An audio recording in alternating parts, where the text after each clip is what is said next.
सोनारा भील की धरती सलुम्बर को मेरी ओर से नमन। और आप सभी भाइयों को जो कि बहुत दूर दूर से पधारे हैं कि हमारे आदिवासी समुदाय के किसी भी व्यक्ति के साथ में कभी भी अत्याचार होता है, आप हमेशा इस तरह से खड़े रहते हैं।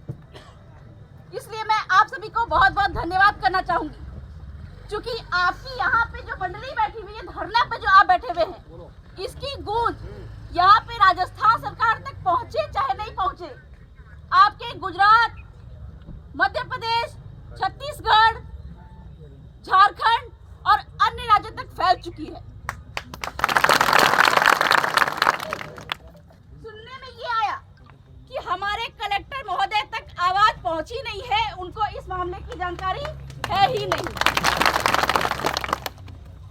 मैं आपको ये बात बता देना चाहती हूँ कि आईपीसी की सेक्शन 120B, चूंकि कानून संविधान को हम लोग मानते हैं, और यहाँ पे हमारे लोग जो बैठे हुए हैं, सुनने में आया कि थप्पड़ खा के भी चूंकि कानून संविधान के ज्ञाता है, इस कारण से आराम से बैठे हुए हैं। और आदिवासी समुदाय के बारे में हमारे मारंगोप के जयपाल सिंह मुंडा ने संविधान सभा में भी ये बात कही थी, you can not teach democracy to the tribal people, you have to learn democracy from them.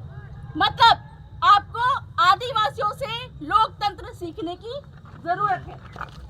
और हमारे कलेक्टर महोदय ये बात बोलते हैं कि हमको लसाड़िया में जो हमारे माननीय विधायक साहब के साथ में जो घटना हुई है, भाजपा के गुंडों ने घटना की है, उनके बारे में जानकारी नहीं है। इस प्रकार से हमको ये मालूम है कि आईपीसी की सेक्शन 120B साजिश रचना, जिसकी सजा होती है उम्र कैद। अभी बीएनएस यानी कि भारतीय न्याय संहिता में सेक्शन 61 में यही सजा है।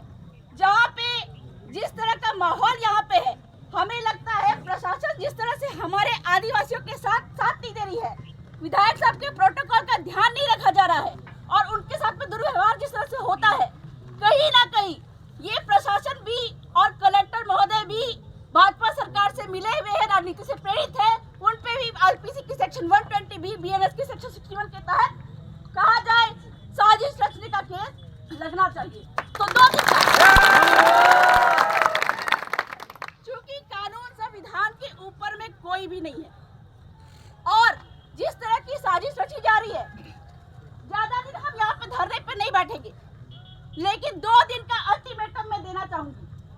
2 दिन का अल्टीमेटम है माननीय कलेक्टर महोदय को, क्योंकि 5 क्षेत्र है, यहाँ के आदिवासियों का यहाँ पे विशेषाधिकार है, हमारे विधायक साहब का यहाँ पे विशेषाधिकार है। और कलेक्टर महोदय 2 दिन के अंदर में संज्ञान में लेते हुए अपराधियों को नहीं पकड़ते, गिरफ्तारी उनकी नहीं होती है, तो साजिश रचने के जुर्म में हम कलेक्टर महोदय पे भी एक्ट करेंगे। वर्तमान के समय में जैसा देख रहे हैं कि पिछले दिनों उदयपुर से एक ऑडियो वायरल होता है, और ऑडियो के बारे में सबको पता है, बोलने की जरूरत नहीं है कि वो किसने वायरल करवाया, जहां पे आदिवासियों के घरों की जलाने की बात करती है।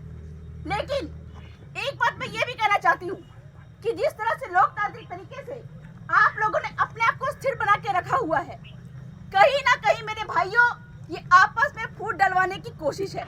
लेकिन ये जो विचारधारा है, ये विचारधारा यही बोलती है कि हमको आदिवासी वर्सेस आदिवासी नहीं करना है, और कहीं ना कहीं हमारे लोगों को जरिया बना के फूट डालने की कोशिश की जा रही है।